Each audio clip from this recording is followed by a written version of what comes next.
मैं विवेकानंद और आप सभी मेरे साथ पढ़ रहे हैं biology for class 12 and NEET UG preparation. अभी हम लोग पढ़ रहे हैं चैप्टर 3 ह्यूमन रिप्रोडक्शन और आज का भाई हमारा टॉपिक होगा मेमोरी ग्लैंड।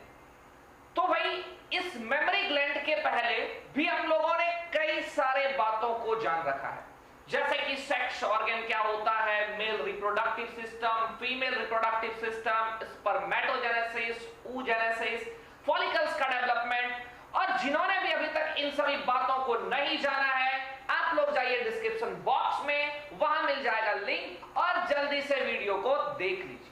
तो चलिए भाई देर ना करते हुए शुरू करते हैं हम लोग आज का टॉपिक मेमोरी ग्लैंड।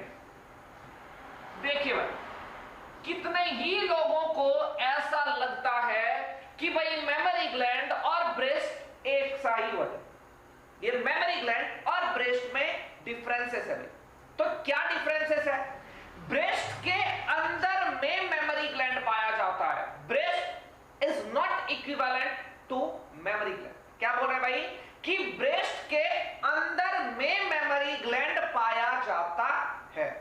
मैं बता दूं कि ये जो मेमोरी ग्लैंड है ये कैरेक्टरिस्टिक फीचर है किसका भाई? मैमल्स का। कौन से मैमल्स का? तो फीमेल मैमल्स का।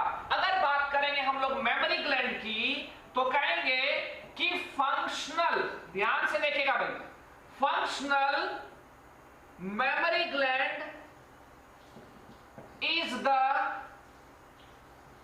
Characteristic feature of female mammals. जितने भी मैमल्स और मैमल्स में फीमेल है उन सभी में फंक्शनल मेमोरी ग्लैंड पाया जाता है, इसलिए यह बहुत स्पेसिफिक और कैरेक्टरिस्टिक फीचर्स में रखा गया है। ध्यान से समझिएगा भाई। कहते हैं इस मेमोरी ग्लैंड का काम क्या है भाई? तो इस मेमोरी ग्लैंड में मिल्क का सिंथेसिस होगा जो कि एक मदर अपने बच्चे को फीड कराने में यूज करती है। कहते हैं कि जब बच्चा बहुत छोटा होता है, जब वो खाना नहीं खाता है तो उसको मम्मी अपना दूध पिलाती है। तो ये भाई दूध कहां से आया? तो दूध का सिंथेसिस या मिल्क का सिंथेसिस कहां हो रहा है भाई? इस मेमोरी ग्लैंड। तो मेमोरी ग्लैंड का काम की अगर बात करेंगे तो क्या कह रहे हैं भाई कि बेबी को फीड कराने के काम में आता है। किसके काम में भाई? बेबी को फीड कराने के काम। अब हम लोग बात करेंगे कि भाई ये जो मेमोरी ग्लैंड है इससे रिलेटेड मैं एक वर्ड बता रहा हूं जो काफी इंपॉर्टेंट है, ध्यान दीजिएगा। ये वर्ड है भाई थैलार्च। अब इस थैलार्च का मतलब क्या होता है? तो सिंपल सा आप लोग आंसर दीजिएगा कि डेवलपमेंट ऑफ ब्रेस्ट। ब्रेस्ट के डेवलपमेंट को क्या कहा जाता है भाई? थैलार्च। तो नोट कर दीजिएगा आप लोग, डेवलपमेंट ऑफ ब्रेस्ट। मैंने भी दो बातों को बताया भाई कि ब्रेस्ट के डेवलपमेंट को थैलार्च कहा जाता है। और अगर हम लोग बात करेंगे कि ये जो फंक्शनल मेमोरी ग्लैंड है वो सभी फीमेल मैमल्स में पाए जाएंगे, इसलिए कहा जाता है कैरेक्टरिस्टिक फीचर। अब बात करेंगे भाई कि ये मेमोरी ग्लैंड होता कहां है। ध्यान से समझिए, ये मेमोरी ग्लैंड किसके अंदर होगा भाई? इस ब्रेस्ट के अंदर में। तो ऐसा कहेंगे कि ब्रेस्ट में, ध्यान से सुनिएगा भाई, एकदम से लीजिए, मैंने आपके लिए हिंदी कर दिया कि ब्रेस्ट में मेमोरी ग्लैंड पाया जाता है, ब्रेस्ट मेमोरी ग्लैंड नहीं होता है, ब्रेस्ट में मेमोरी ग्लैंड पाया जाता है। क्लियर है भाई? अब यहां कहते हैं कि ये जो मेमोरी ग्लैंड है ये भाई कहां से डेवलप हुआ? तो कहता है ये मेमोरी ग्लैंड कुछ नहीं भाई, ये जो स्वेट ग्लैंड है उसी का मॉडिफिकेशन है। स्वेट ग्लैंड जहां से क्या निकलता है भाई? स्वेट या पसीना, उसी का ये मॉडिफिकेशन है क्या भाई? Memory gland. तो ये भी बहुत इंपॉर्टेंट है, आप लोग याद रखिएगा कि ये जो मेमोरी ग्लैंड है, बहुत इंपॉर्टेंट बात मैं बता रहा हूं, मेंशन कर लीजिएगा, एग्जाम में क्वेश्चन आया हुआ है कि ये मेमोरी ग्लैंड किस चीज का मॉडिफिकेशन होता है। तो आंसर क्या दीजिएगा भाई? मॉडिफिकेशन ऑफ क्या? Sweat gland. बहुत ही इंपॉर्टेंट है भाई, ये बहुत ही इंपॉर्टेंट पॉइंट है कि ये जो ब्रेस्ट, ये जो मेमोरी ग्लैंड है ये स्वेट ग्लैंड का ही मॉडिफिकेशन होता है जो ब्रेस्ट के अंदर पाया जाता है। और ब्रेस्ट के डेवलपमेंट को क्या कहा जाता है भाई? थैलार्च। क्या कहा जाता है भाई?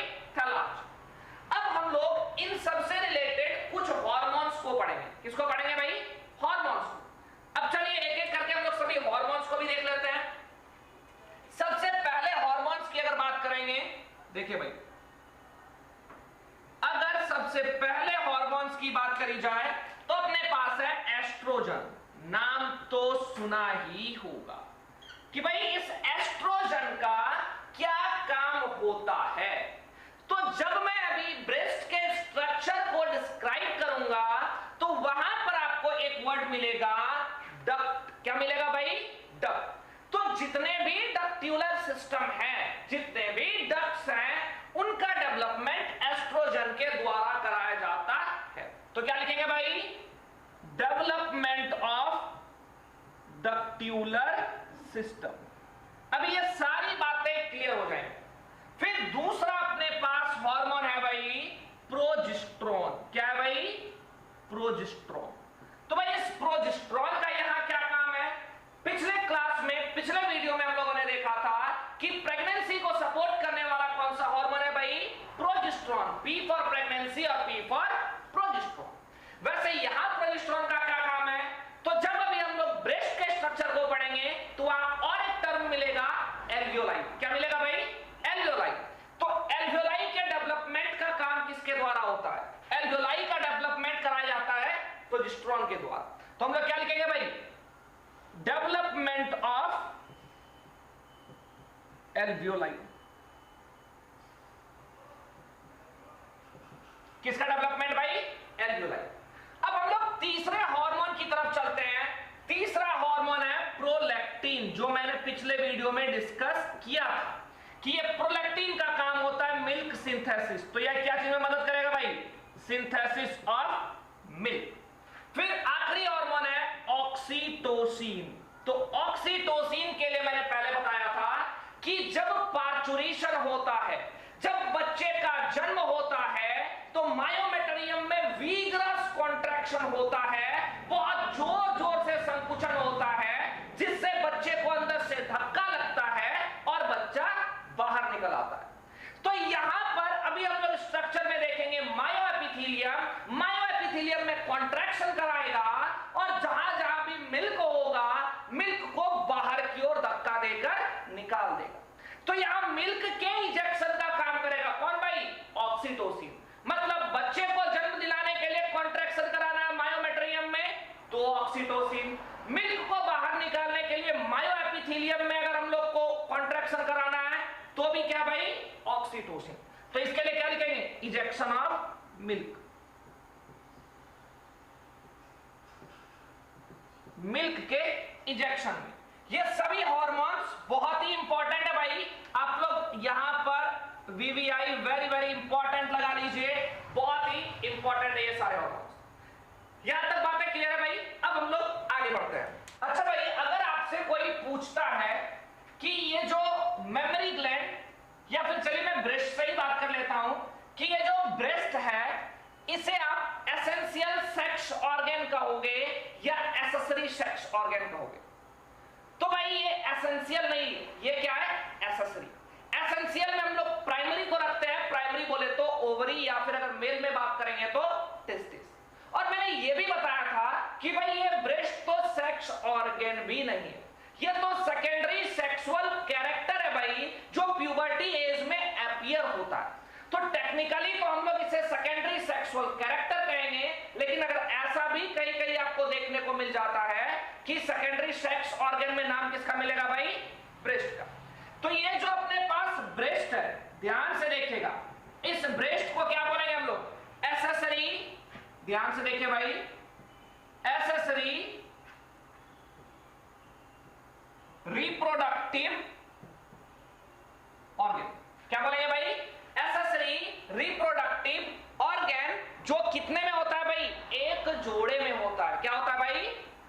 एक जोड़े में। ब्रेस्ट का नंबर की अगर बात करेंगे तो किसमें पाया जाएगा? फीमेल में। किसमें पाया जाएगा भाई? फीमेल मैमल्स में।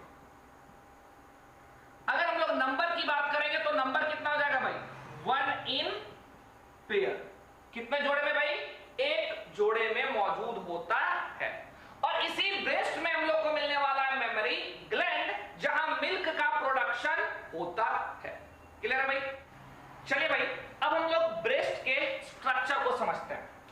देखिए, सबसे पहले तो हमें यह जानना है कि चेस्ट के जिस मसल से ये मेमोरी ग्लैंड जुड़ा रहता है, इस मसल को क्या नाम दिया जाता है? इस मसल को नाम दिया जाता है पेक्टोरलिस मेजर। क्या नाम दिया जाता है भाई? Pectoralis major. कहते हैं यहां जो मैंने ऐसा एक सर्कुलर सा फोटो बनाया हुआ है, ये क्या है भाई? ये रिब्स। ये क्या है भाई? रिब्स। अब इसी से जुड़ा मिलेगा हम लोगों को ब्रेस्ट। क्या जुड़ा मिलेगा भाई? ब्रेस्ट। तो चलिए हम लोग बनाते हैं इसे। आप लोग भी भाई साथ में बनाने का कोशिश कीजिए, क्योंकि एग्जाम में क्वेश्चन आता है और यहां से क्वेश्चन बहुत ही इंपॉर्टेंट बनता है, तो आप लोग भी इसे बना लीजिए। देखिए भाई, ये पेक्टोरलिस मेजर से जुड़ा मैंने ब्रेस्ट का स्ट्रक्चर बनाया है, जिसमें सबसे आगे वाले इलोंगेटेड से पोर्शन को निप्पल कहा जाता है। क्या कहा जाता है भाई? निप्पल। कहते हैं कि इस निप्पल के चारों तरफ सर्कुलर डार्क मेलानाइज्ड स्ट्रक्चर होता है। इस स्ट्रक्चर को ध्यान से देखिएगा भाई, इसी के चारों तरफ डार्क सा स्ट्रक्चर मिलेगा रिंग के जैसा। इस स्ट्रक्चर को हम लोग कहते हैं एरियोला। क्या कहते हैं भाई? एरियोला। अब हम लोग बात करेंगे इसके अंदर में क्या क्या चीज कैसे अरेंज होता है। तो सबसे पहली बात आप लोग समझिए कि यहां पर आप लोगों को मिलेगा एल्वियोलाई।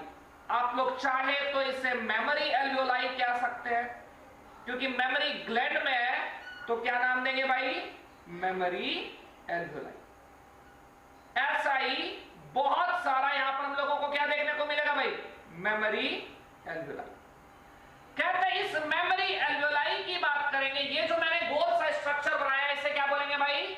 एल्वियोलाई। तो चलिए मैं यहां मेंशन कर दे रहा हूं एल्वियोलाई। अब इस एल्वियोलाई के बाद की अगर बात करेंगे, तो ये जो टिब्यूल्स निकला हुआ है, इस टिब्यूल को हम लोग नाम देते हैं मेमोरी टिब्यूल। क्या नाम दे रहे हैं भाई? Memory tubule. अब इस मेमोरी टिब्यूल के बहुत सारे मेमोरी टिब्यूल्स मिलकर एक बड़े से डक्ट में ओपन होता है। इस डक्ट को नाम देते हैं मेमोरी डक्ट। क्या नाम देंगे भाई? Memory duct. अब ये मेमोरी डक्ट आगे जाकर एक स्वॉलन सा स्ट्रक्चर आपको देखने को मिलेगा, ठीक है? इस स्ट्रक्चर को नाम देते हैं एम्पुला। क्या नाम देते हैं भाई? एम्पुला। जनरली जहां पर भी आपको स्वॉलन स्ट्रक्चर मिलता है, उसे हम लोग एम्पुला लिखते हैं। जैसे फैलोपियन ट्यूब में भी एक स्वॉलन स्ट्रक्चर था, उसे भी क्या लिख रहे थे भाई? एम्पुला। अब यहां से फिर ये जो डक्ट निकला है, इस डक्ट को कहते हैं लेक्टिफेरस डक्ट। क्या कहते हैं भाई? Lactiferous duct. और ये लेक्टिफेरस डक्ट आगे चलकर एक पोर के द्वारा क्या हो जाएगा भाई? ओपन। क्या हो जाएगा भाई? पोर के द्वारा फिर बाहर निकल जाएगा। तो ये देखिए भाई, ये क्या बना हुआ है? पोर। इस पोर की अगर हम लोग बात करेंगे, तो ये लगभग बहुत छोटा पोर होता है, 0.5 मिलीमीटर का। अब ऐसे ही कई सारे पोर्स यहां देखने को मिलेगा, लगभग 15 से 20 पोर। मतलब ऐसे ही लगभग 15 से 20 लेक्टिफेरस डक्ट इधर से आएगा भाई। देखिए यहां से मैंने तो यहां एक दो ही बनाया हुआ है, और ऐसे कई सारे होंगे। फिर ये आगे चलकर ऐसे ही कई सारे एल्वियोलाइज में ओपन होगा। अब देखिए भाई इस स्ट्रक्चर को, कि ये जो मैंने स्ट्रक्चर बनाया है, इसके ऊपर में ऐसे आपको एपिथेलियम सेल्स मिलेगा देखने को। क्या देखने को मिलेगा भाई? Epithelium cells. इस एपिथेलियल सेल्स की अगर हम लोग बात करेंगे, तो ये एपिथेलियल सेल्स को हम लोग कहते हैं मायो एपिथेलियल सेल्स। क्या कहते हैं भाई? मायो एपिथेलियल सेल्स। इस एल्वियोलाई में मिल्क का प्रोडक्शन होगा, यहां से मिल्क आगे बढ़ेगा, एम्पुला में थोड़ी देर के लिए स्टोर होगा। जब बच्चा रोता है या बच्चा भूखा होता है, मम्मी को ऐसा कुछ सेंस आता है, तो मम्मी के बॉडी में क्या सिक्रेट होगा भाई? ऑक्सीटोसिन। क्या सिक्रेट होगा?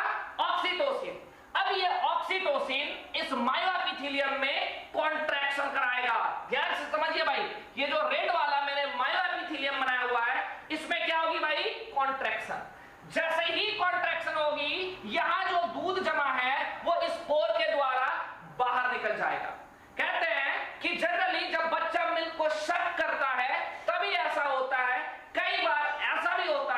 कि जब बच्चा रो रहा होता है, मम्मी को ऐसा सुनाई देता है, तो इमोशंस के कारण भी ऑक्सीटोसिन का रिलीज होगा और यहां से मिल्क का सिक्रीशन शुरू हो जाता है।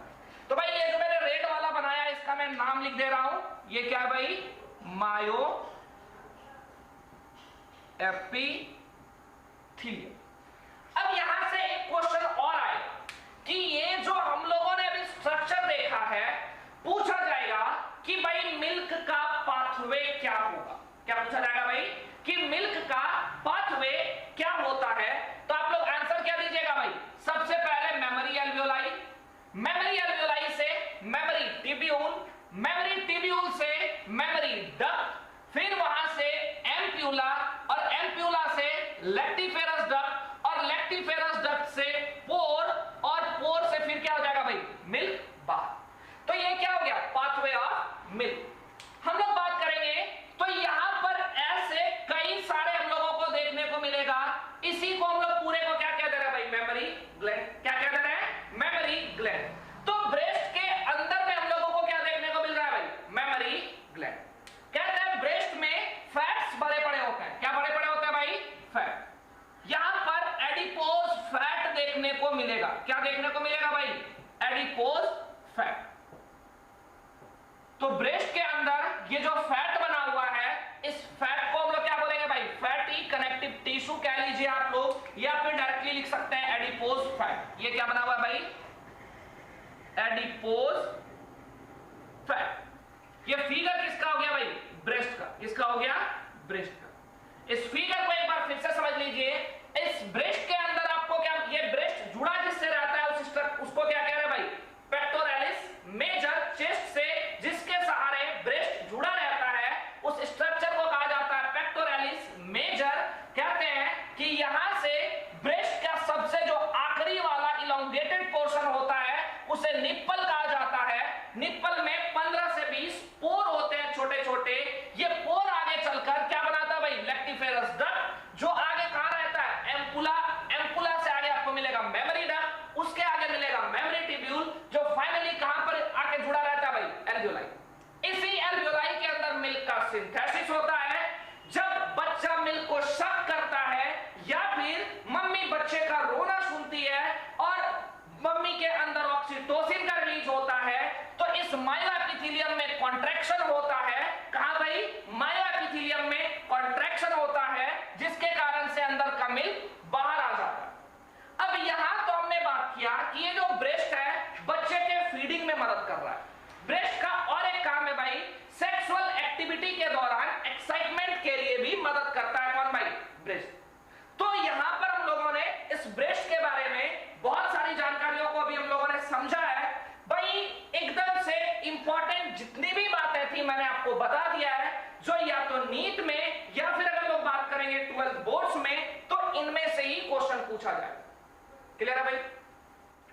अब कहते हैं कि शुरुआती दिनों में, कब का शुरुआती दिनों में, तो भाई जब बच्चे का डिलीवरी होता है, और अभी जो नया नवेला बच्चा जिसको न्यूनेट कहते हैं, क्या कहते हैं भाई, न्यूनेट। अभी जो डिलीवरी होने के बाद मिल्क का फॉर्मेशन होता है और जो मिल्क निकल रहा होता है, मतलब कि बेबी डिलीवरी होने के कुछ दिनों बाद तक जो ब्रेस्ट से मिल्क निकलता है, उस मिल्क को नाम देते हैं कोलेस्ट्रम। क्या नाम देते हैं भाई, कोलेस्ट्रम। अब कहते हैं, आप लोगों ने सुना होगा, कई जगहों पर हॉस्पिटल में लिखा हुआ भी आप लोगों ने देखा होगा कि मां का पहला पीला गाढ़ा दूध बच्चे के लिए बहुत जरूरी होता है। भाई ऐसा क्यों, पहला पीला गाढ़ा दूध ही इंपॉर्टेंट क्यों? कहते हैं कि इस पहले पीले गाढ़े दूध में एंटीबॉडी पाया जाता है। क्या पाया जाता है भाई, एंटीबॉडी। इस एंटीबॉडी का नाम है IgA। क्या नाम है भाई, IgA। ये जो एंटीबॉडी है बच्चे को शुरुआती दिनों के इंफेक्शन से लड़ने में मदद करता है। तो चलिए मैं यहां बता रहा हूं कि milk produced during initial few days after parturition. समझिएगा भाई, पार्चुरेशन का मतलब क्या हो गया, बच्चे का डिलीवरी। बच्चे का डिलीवरी के बाद कुछ दिनों तक जो दूध का सिक्रीशन हो रहा है उसे हम लोग क्या कहते हैं भाई, कोलोस्ट्रम। इज नॉन एज क्या भाई, कोलोस्ट्रम। बहुत ही इंपॉर्टेंट है, आप लोग स्टार लगा लीजिएगा कि शुरुआती के दिन में जो दूध निकल रहा है उस दूध को क्या नाम दिया गया भाई, कोलोस्ट्रम। कहते हैं कि ये जो कोलोस्ट्रम है इसका कलर येलोइश होता है। कैसा होता है भाई, येलोइश, येलोइश इन कलर। इस कोलोस्ट्रम में ध्यान से समझिएगा कि इस कोलोस्ट्रम में क्या पाया जाता है भाई, एंटीबॉडी। क्या पाया जाता है भाई, एंटीबॉडी। अगर पूछा जाए कि कौन सा एंटीबॉडी, तो आप लोग आंसर दीजिएगा IgA।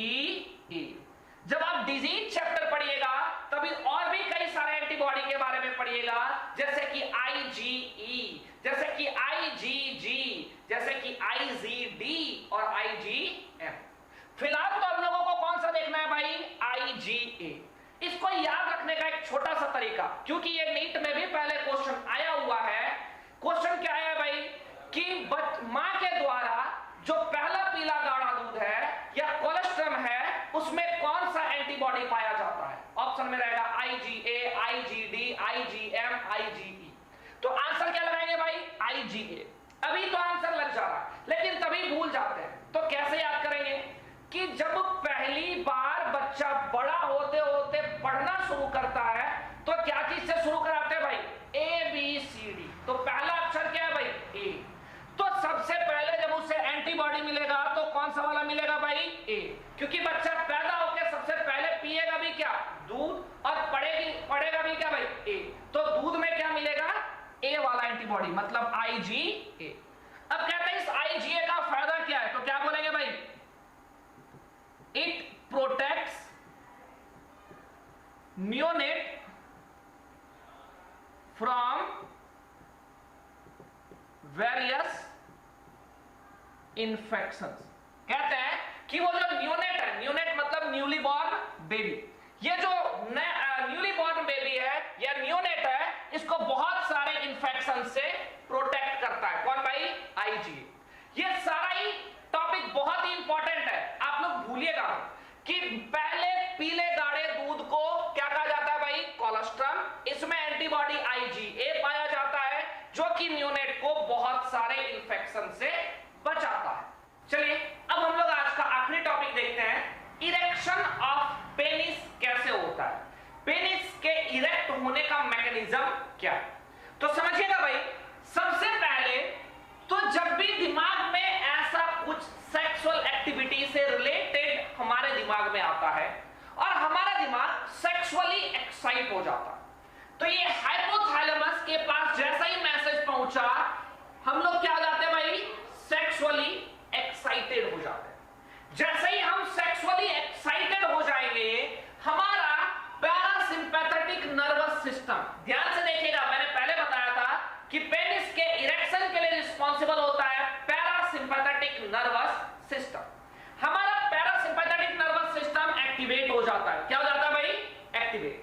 जैसे ही पैरासिम्पैथेटिक नर्वस सिस्टम एक्टिवेट हो जाएगा, यहां जो पेनाइल आर्टरी है, जो पेनिस का आर्टरी है, वो रिलीज करेगा नाइट्रिक ऑक्साइड। क्या रिलीज करेगा भाई, नाइट्रिक ऑक्साइड। और ये नाइट्रिक ऑक्साइड किसके द्वारा रिलीज किया जाएगा, इंडोथीलियम ऑफ पेनाइल आर्टरी।